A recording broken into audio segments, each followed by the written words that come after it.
Welcome back to My Trick Media. So, this week we're going to be doing the Ninth Jedi review, and then we're also going to slip in that little Ahsoka trailer that they showed us this last week. So, we finally have Star Wars news for once. A lot of the Star Wars news that kind of came out, though, was actually about games. Like, they showed a lot of Zero Company, and stuff like that. But, yep, we did get a little bit, this little sneak peek into Ahsoka, kind of have an idea of what this season's going to be about now. But, yeah. Do you want to say anything about either of those? I think we're going to hop into the trailer first, but...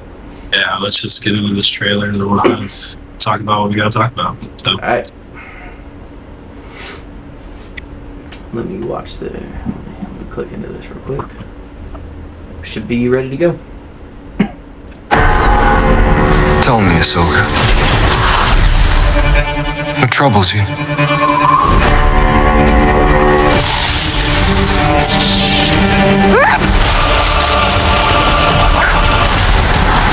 Jesus. I'm always walking by your side. Citizens of the glorious empire, I have returned. I took an oath to protect the empire. I therefore declare war on the Rebel Alliance.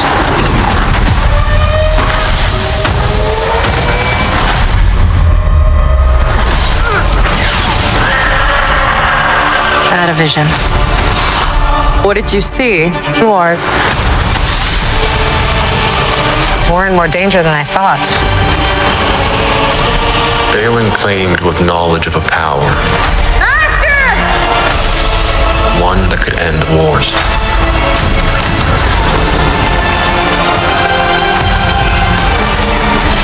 A long time ago, I walked away from the Jedi. This is your trial, Ahsoka. Take your time to decide. Are you a Jedi? Or not?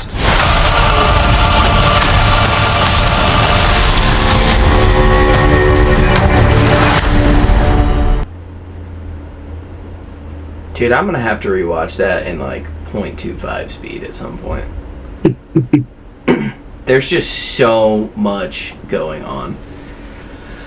Okay. Yeah. So, Anakin's a menace still. Got it. He's Hayden's whipping around that fucking lightsaber, dude. Like, Where do you have a spot you want to start, or do you want me to just start rambling? well, no matter what we do, if we try to structure it, Tyler, you always end up rambling. So. Okay, cool. So I'm gonna start off with whatever Balin is doing.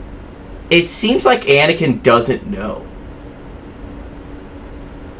I don't know if I think that, because the whole thing with Hayden in the Anakin in the last season was that he knew what was going on. He knew what Ahsoka needed, but he's not telling her. He's not giving her that information. He wants her to get it herself.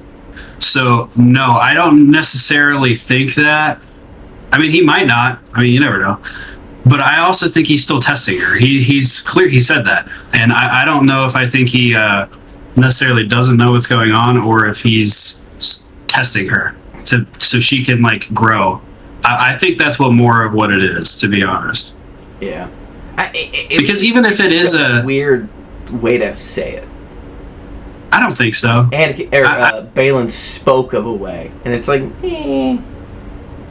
I feel like it'd be more of like Balin believes there's a way, but I don't know. Like, I feel like, but no, because in the last season, Balin did speak of it. He talked about it, and like constantly, like just little spurts of it here and there. Anakin spoke to him. I mean, maybe he knows who he is, or at least Balin knows who he is. I think they knew each other from, and honestly, he could have met all the way back in the Clone Wars era, like before Anakin's death. I mean, yeah. The reason he speaks of could be the reason he left the Jedi Order. I don't know. Like, it's an interesting line that they really snuck in there. I think a lot of it is because of him trying to test her. He's still trying to be her master and still trying to push her to grow. And it's not and also, like, if he's like a force ghost, like ish kind of thing, whatever the hell he's supposed to be. Sometimes he's a force ghost and sometimes he's actually there. Like, I don't fucking know. Like, obviously some of those are flashbacks when he's actually there, but there's still sometimes, like, in the world between worlds, he doesn't look like a force ghost. He looks like he's there. I mean, it's that's kind of like thing. They kind of like live in the world between worlds. Right. So they're like bouncing in and out of the life and death and middle ground. But even with that being said, he's not going to give her the answers, let alone if he's even allowed to do that. You know what I mean? Like, we technically don't really know how all of that works. We haven't seen a tremendous amount of it. So it's, especially with Anakin, if Anakin is taking over this role as possibly like the father kind of identity and stuff like that, I don't know if he's allowed to just tell her what to do. You know what I mean? Yeah. So it's kind of this weird balancing that we don't have all the information for. But yeah, dude, fucking, it's almost like the hello snips there. He's like, I'll always be walking by your side. Literally just chills. That's a weird line to have in there too. Like the way it like cuts from loud to, and I'm always by your side. Like it feels like, I feel like that's part of like a way bigger scene than what they're letting on. Well, I think that was also just with the trailer, having it be very interactive trailer. They definitely did a good job of making this trailer jump out at you. And I think where you have like a step back from that, the next scene where it's like they're dropping a bomb on this fucking starship is like just more dramatic. And I think they did a really good job of making it to where the trailer was interesting to watch. I think they're showing a good divide, along with what you said, of what's happening in like where Ahsoka is and what's happening where Thrawn is. Right. There's definitely more than one, and then also like the past and the present. Like, they're definitely doing a really good job of like making it mesh together in the trailer to keep it interactive and interesting. I was watching, and I don't know why. I don't know what to do about it. It just like refocused. I know. But I was sitting here, I was scrolling on TikTok when I saw the trailer for the first time, and it showed the scene, and my fiance was sitting next to me, and he was like, I'll always be walking by your side, and she was like, aw. See, I don't know if I say aw to that, because that could mean a couple of things with Anakin. Oh. Walking by your side to the dark side. Yeah, but just in a way of it being like, he's always going to be there for her. And like the whole interaction with the Clone Wars and stuff like that, like, you know, she walked away from him, and then you have the dialogue in Rebels where she's like, I'm not gonna leave you, and he's like, and you will die. It's like this weird dynamic where so much shit has happened. Yo, and now I would love for that conversation to happen. Yeah. Like what the fuck was going on when you were Darth Vader, dude? Like, come on. We're not gonna talk about that. Maybe. You know, they might get to that point because if I don't know, because she's clearly choosing like the light side, clearly choosing more so of the Jedi side. She did that in season 1. So it's like almost like, I don't know if they will get to that point. I think it would have been interesting if she started to go down the dark path even more so than what she kind of did, kind of not did. Kind of like this weird, like almost gray situation. I would have liked more of a direct conversation in a way. Like, I don't even know, because it wouldn't fit into the show. But, like, I would love to, like... I mean, I think the closest thing we're going to get... The closest thing we're going to get is what happened in season 1. Where she was, like, kind of talking shit. And he was like, fine.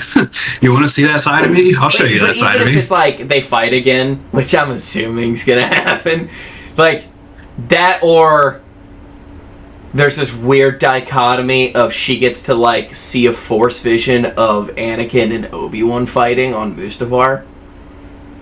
And... Well, there's hella rumors that Ewan McGregor is coming back for Ahsoka Season 2 I for thought part that was of these flashbacks. Confirmed that he was in a Clone Wars flashback. I don't think it is, and I think it's just rumored to all hell that it's happening. Yeah. Ewan McGregor likes to really...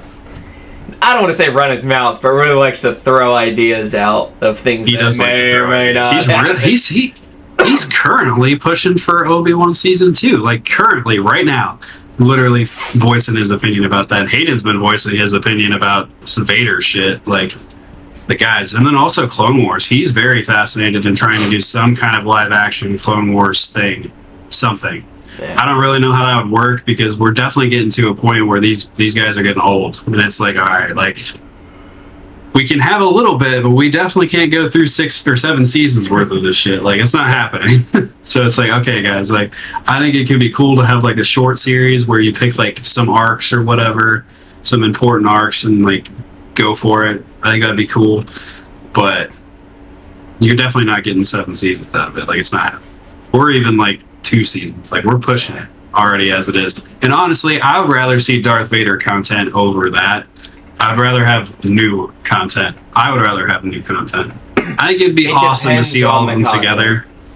It depends. I think it would be awesome. Well, they also could rewrite. Like Clone Wars is like stories, dude, throughout the Clone Wars. So you could create a new Clone Wars arc and just have it be live action. That's possible. You don't have to. The true death of Shakti. Like you legitimately could. It's not hard. Man. Like you can just create a new 3-episode arc, and that's just what it is. Like that'd probably be one Tales episode. of the Clone Wars live action. Yeah, like legitimately, you can do that. And it's like, all right, you need to really get on that if you're going to do it. Like I guess Hayden with Darth Vader, like if he is Darth Vader, you can push that a little bit, comparatively speaking, because like he's wearing a costume clearly. But I don't know. It's kind of just, we got some stuff. We got actors that want to do this. You got fans that want to watch it too. It's like, all right, like if you're going to stay in this realm of Star Wars, you kind of got to do it now. You're running out of time. Because once you recast those two, nah, you're not fucking. Nobody's watching that shit. Recast? What the fuck are we talking about? I better be fucking dead. But yeah, like if you try to recast those two, you're not. Whatever. Anyways, we got off the point of the trailer. Yeah. So I have a couple things. Number one, kind of short. Thrawn. The scene where he's like in one of his rooms where he has like old like planet relics from different planets and tribes and cultures and stuff. I was already, all right, this is already better stuff with him than what we got last season. And then first time seeing a teal lightsaber in live action. Yeah, also I saw a theory based on who that is. People think it's Marok. And the reason why Marok is an interesting character moving forward is because that was him in the past. Oh. I never even thought about that. I saw the theory about it and I was like, oh, interesting. I don't know what that would do for the story, but I mean, it would keep it like tied together, I guess, in a way. Yeah. My biggest thing is that, like, I don't know who that could be that it wouldn't just make things super weird, other than, I guess, Marok makes sense. Right. I had no clue who I think that could be. That's, like, it's definitely nobody we know. I don't know of a character that looks like that. They actually, I saw somebody compare it to a Legends character. I slip in my mind who they said it was, but there's a Legends character that resembles that guy very much so. Who was born like post Clone Wars? I don't remember. Because obviously, I think he was a Sith. I don't think it'd be pre-Clone Wars. I think it. Well, at least his lightsaber design was the same. Okay. I mean, whatever I saw, his lightsaber design was the same, and then I'm pretty sure it was red. So I thought it was a Sith.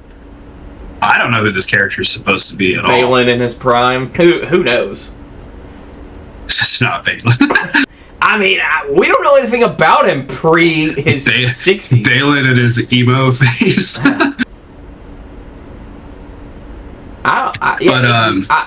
I said, I'm probably gonna watch this trailer in 0.25 sometime and like really look at stuff, because there's also some scenes that look like there were some Mandalorians, and I'm like, the one they like, I feel like they showed one, and I'm like, who the fuck is that?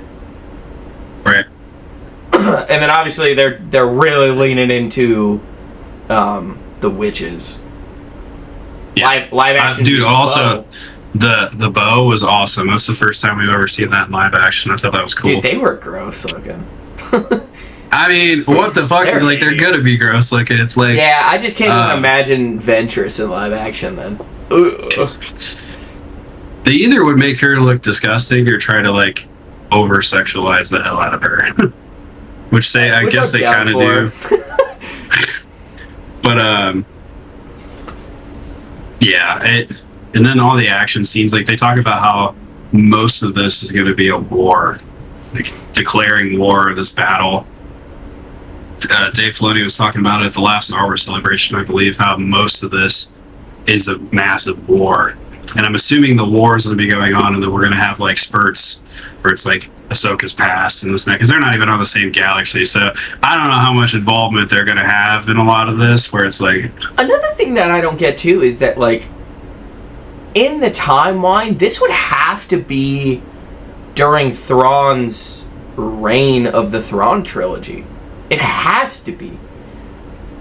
So, like, I don't know how they're gonna, if they're gonna try to tie that stuff in, but... Well, it's almost like you have canon and legends. They might bring some stuff into it, and then just some of it's just not going to be canon. I mean, dude, Timothy Zahn's Heir of the Empire is legit the original expanded universe. Like, and you're making a story that is in the time frame of it. So it's like, like, to me, Right. that just means that this is, they're going to do more with this than just this season, because Luke, Leia, Han, Chewie are all involved in that, like, heavily. So I'm It's kind of it's almost like one of those... because It's one of those things that... It's one of those things where you have the canon and legends, and that's kind of the problem with it. It's like, how much can you adapt from legends and it still makes sense in canon with power scaling and all that stuff. You have like a limit to where it's, you can't go over that. And you have all those characters that are heavily involved, but then you've written the story in canon to where Ahsoka's involved, Anakin's involved now. These characters were not involved in the Thrawn's raid, and it's like, okay, you've already written that into the equation. Are you going to bring... I guess I haven't read the series, but... Wait, say what you said again. The ones that are, like, hard to get involved. Anakin and Ahsoka. kind of doesn't... Those two, like, don't matter, though, in this context. They're not there. So, like... I'm if on they the side never that thinks leave that galaxy, then it never matters. I'm on the side that thinks that Luke is going to be involved. We've already seen Luke in multiple projects, and like, I think Luke is going to be involved. I don't know about Leia. I don't know about Chewie. Chewie's not that hard to put into it. No. Han is what's going to really piss me off, but... Han not being involved is very possible. Just not being a part of the canon story of it. And it's like, I think that if you keep out, granted I haven't read the story, if you keep out Han and Leia, it might be okay. Because like, you could have Leia be like in something where it's like more diplomatic than instead of being directly involved in the canon version, at least. Now Luke, I think, needs to be directly involved because it's fucking Luke. But that's my thing, though. But- If you have Luke involved and they're fighting against Thrawn, like, I don't know how that isn't, like... I thought it was weird when they went to this meeting in the first season with the New Republic and Leia wasn't there. Like, Right. she ends up becoming, like, the Chancellor, basically. Right. So it's like... Yeah, Like, and obviously in the Thrawn trilogy, like, Luke is off doing one thing, Thrawn is doing one thing, and then Han's doing one thing, and Leia's doing one thing. Like, they're all doing different shit. So, like, you don't have to include all of them in, at least early.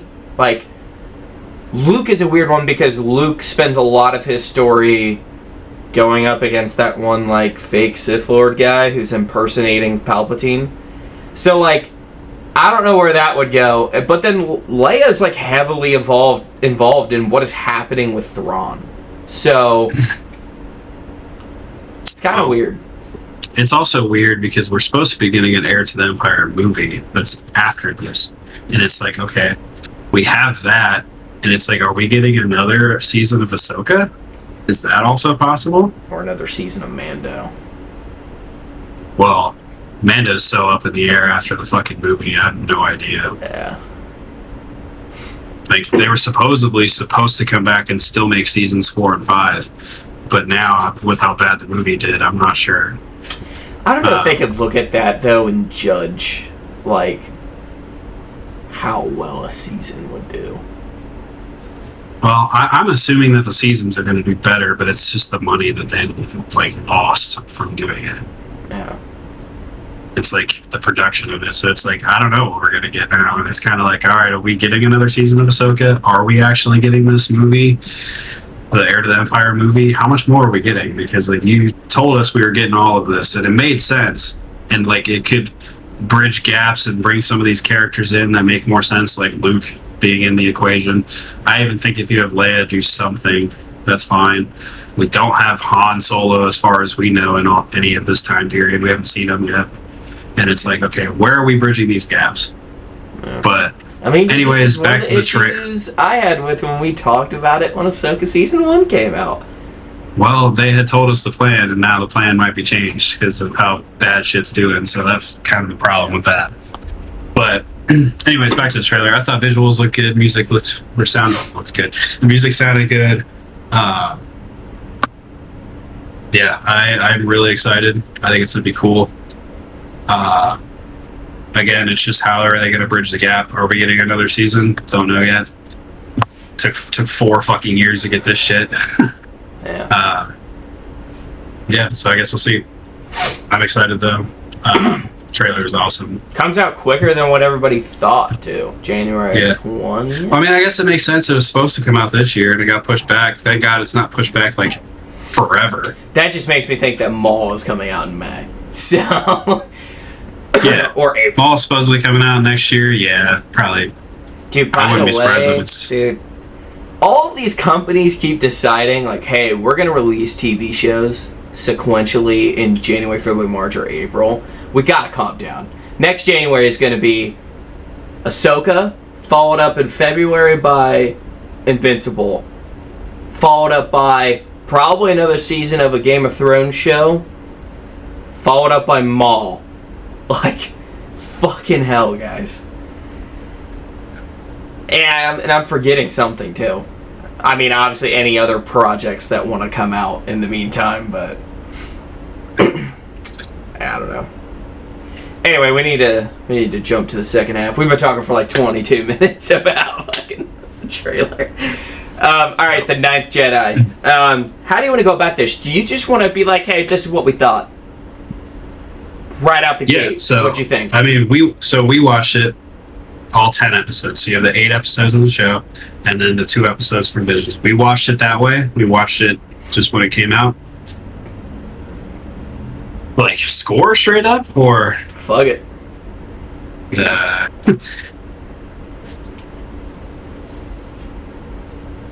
I'm gonna give it a 7. That's exactly what I was gonna give it. It's because it's so weird because I don't think it didn't harm anything in Star Wars. It's also Legends, if you guys didn't know that. It's a Legends show, so who gives a shit? Yeah. So it didn't harm the story by any means, and I thought the concept with the lightsabers were interesting. I just felt like the story was told... I feel like every time I started the next episode, it was like I was missing something from the previous one. And it's almost like it... Yeah, I don't know. I just felt like the story was told in such a way where I don't it know was what like... we were trying to get at.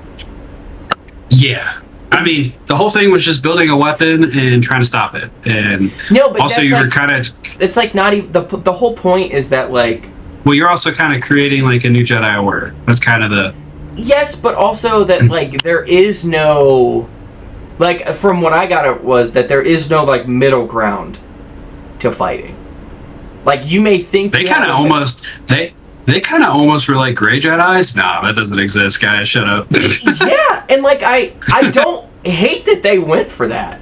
Like... Yeah. I thought the like you said, I thought the lightsaber finding... I always want to say it's like finding your inner chi, and it's like being so... like... Right. knocked off of emotions that your lightsaber turns like silver, and like I don't like hate that, and then like I thought it was cool. I also thought the blacksmith stuff. What was it?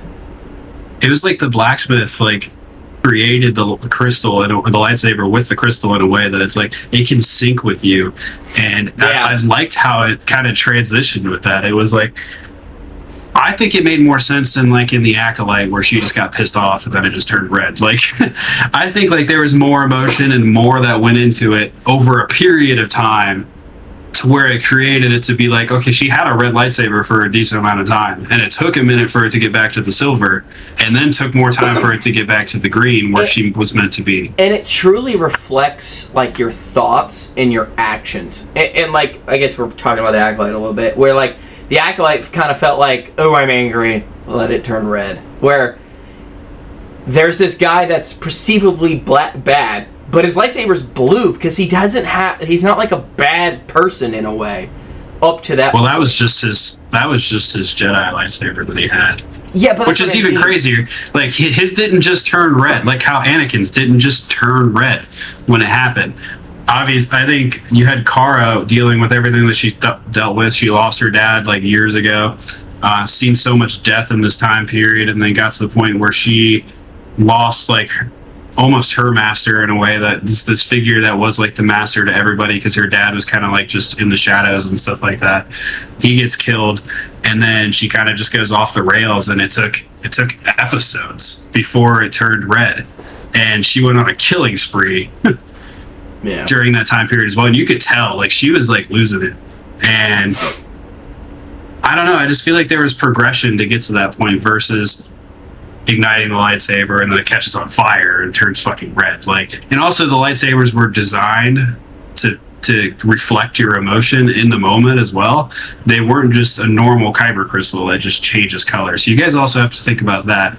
Yeah, maybe Kara's changed red faster than Anakin's did, but it wasn't like you have to go through the process to bleed the crystal. That was like kind of the whole thing with the blacksmith, is that he altered the crystal to where it would reflect your current emotions. Yeah. And still, I think it had a process where it was like, it didn't just immediately turn red because she was upset. Like, that's not how this works. There's still a connection with the crystal and with yourself to get to that point as well. And I actually thought that was really interesting. I think it made sense. I do think, one thing I thought was interesting is like how there was so much transition of people taking each other's lightsabers. So like, first off, the twist in the show of like her dad being the one who killed his master and then like finding out the reason, I thought was like super interesting to kind of like have this like the final master of the Jedi who's alive being killed by his Padawan, and it being like, oh, the Jedi master was like a piece of shit and he was killing people. And then like for what was that? Nawam? Is that how you say it? Fucking lied to the dude. Nawam took the dead master's lightsaber, so his lightsaber was like blue. And then Kara breaks it, so then he takes her master's lightsaber, which... what was his name? Fuck. Juro? Yeah, Juro. Yeah, Juro. He took Juro's lightsaber, which was one of the new lightsabers that her dad had built. So then it would reflect his emotion, and like this idea of them finding this like middle ground to make it silver, and then like I thought it was so interesting. The last episode I think was actually really good. Like I almost want to say the show's like a 7.5, I think, because of that last episode, where she like kind of like figures out like, oh, this is not what I want. I don't want to be this middle ground with no emotions. Like, I want to be good. I want to be a Jedi. I have those principles. And for him to kind of look back on his life in this weird scene between like where he thinks he's dead, but he's actually having this like force vision of watching himself fight, and she's like I sat there for 5 minutes being like, why is her lightsaber not doing anything? Like, am I going crazy? Is no one dead in the show and everybody's just bullshitting? But she's like turning her blade off mid-swing, and I was just like, yeah, she's a goat, I guess.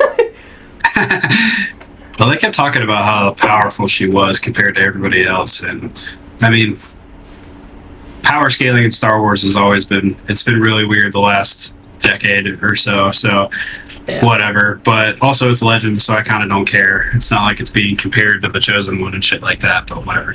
Anyways, yeah, I thought I was sitting there as well. I was like, shouldn't he be in like 10 pieces? What the fuck? Because she like Also- chop, nothing. I was like, what? Also, so we have like La Cara, La Zima, Juro, Ethan? Who the fuck is this kid?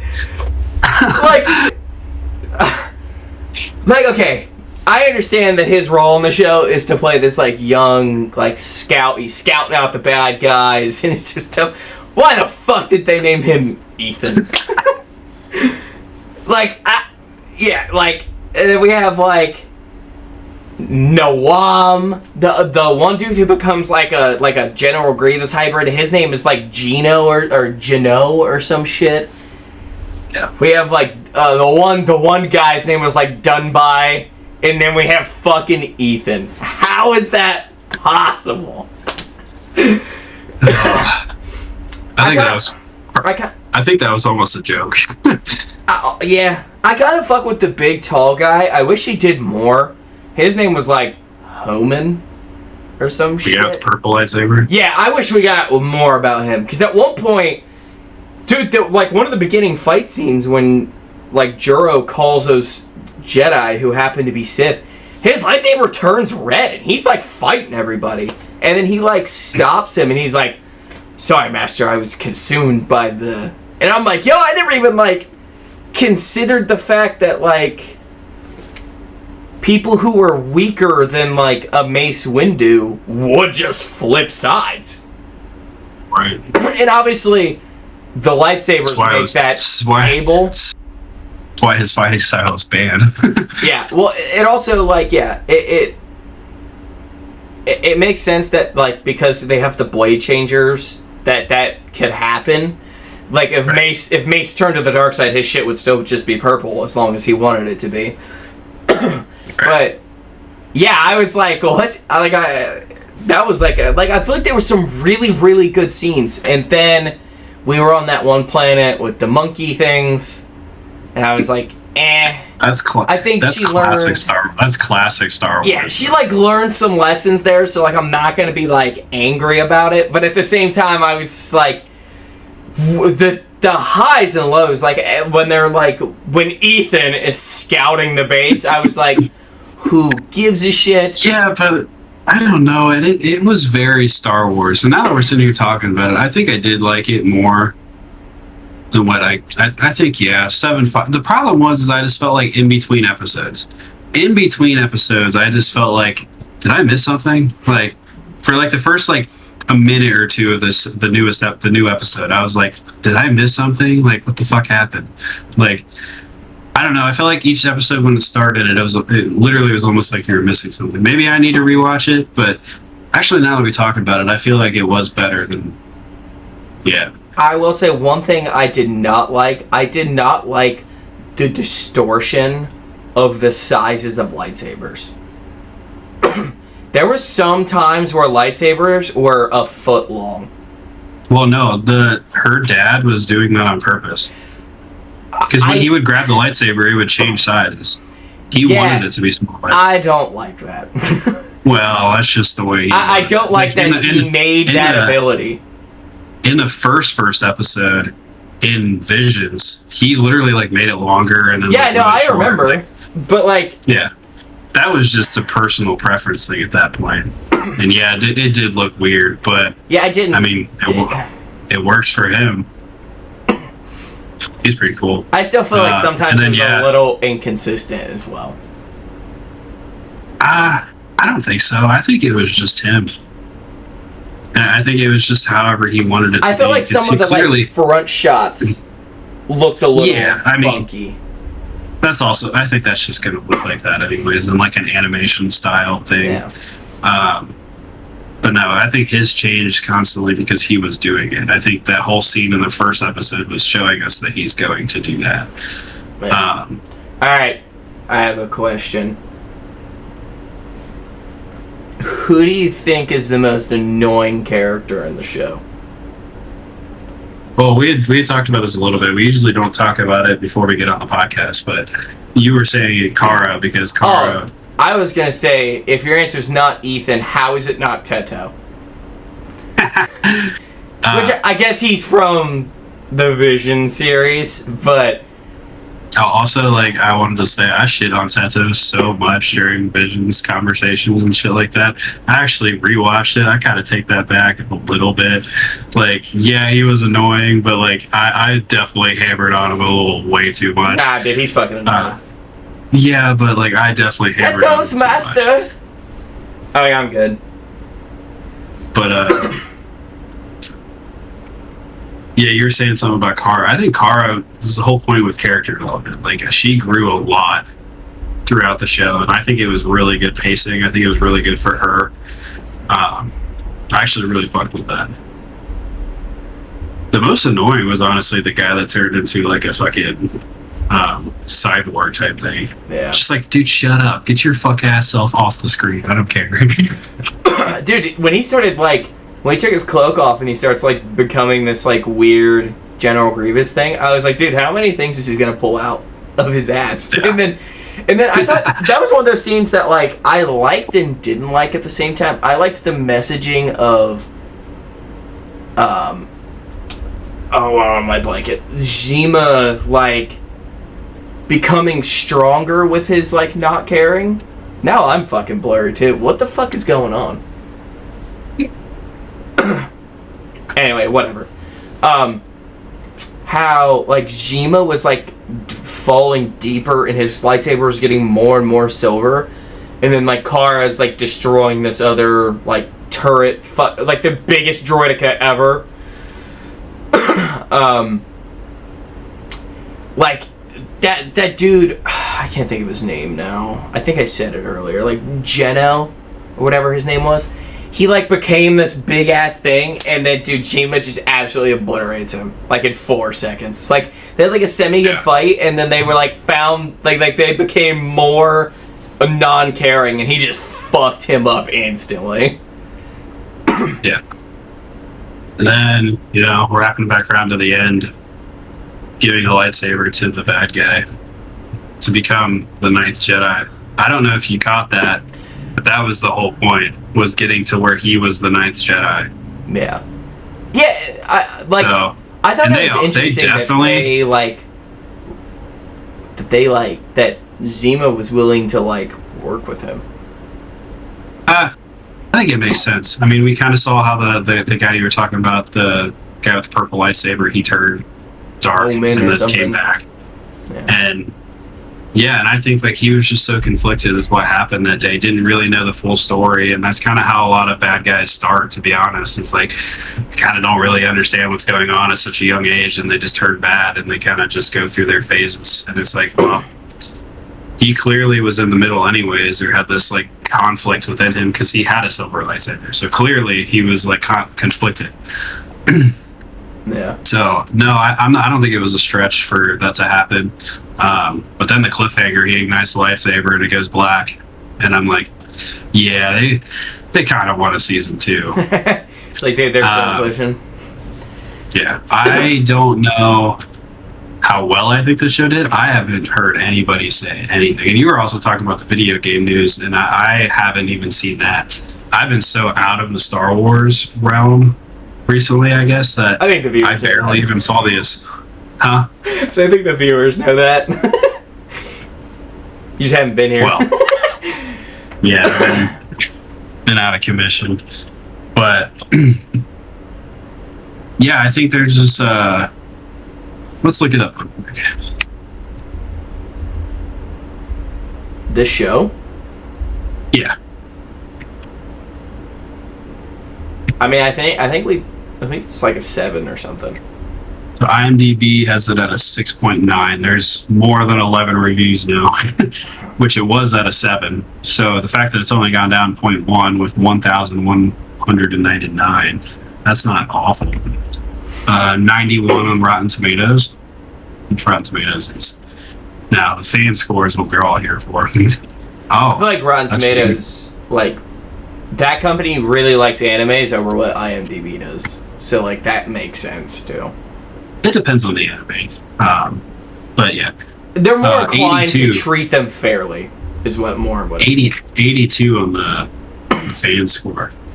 So, yeah, I mean, that kind of sounds right to me. not too bad. Like I said, I haven't heard anybody talk about it. But I thought it was good. I thought it was fun. Super intricate? No, not really. Maybe like glimpses of stuff being intricate, but not really.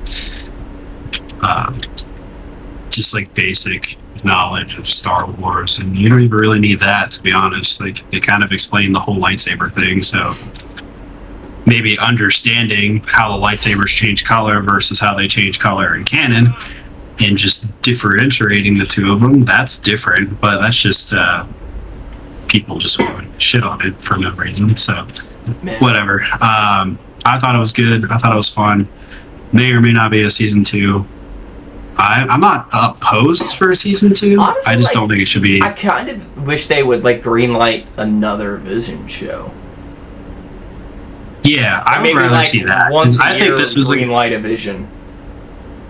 Yeah, I think that would be better. I think that would do better. Because eventually, like with this, I think if you tried to make a full story out of this, I think you'd lose people really quickly. I don't know how much people really cared to begin with. So I think if you continued, I think it would just hurt more than it would do better. Yeah, like even if you did a season 2, a bad guy would just have to appear. Because everybody at the end of the show was a good guy. So you just have to create a new bad guy. And then at that point, it's just like, all right, like, whatever. But yeah, I think if you took Visions and like the first episode where you have like the black and white, where you made a second episode for that in season 3, it's like maybe you do a show based on that, and that would be interesting. I think a lot of people would like that, where you have a Sith like hunting other Sith. That's kind of interesting. So yeah, I think something like that would do better if you wanted to continue making anime. Or if you just completely scratched everything and just made a show completely anime, something, a new concept or something different, that could be good too. But I think you could do one-off seasons and be just fine. Yeah, I mean, that's the thing with this thing is, like, if there's like a little bit of traction, like, just keep ripping them. Right. You're not, like, another studio's doing it, so it's not like you have to, like, put people on it. But yeah, so we thought Night Jedi was pretty good. Super excited for Ahsoka. Hopefully that comes quicker than later. But yeah, you got anything else for this week? Nope. All right, we will see you guys next week. Peace. It's been Mind Trick Media. I almost said Jet Entertainment. Peace.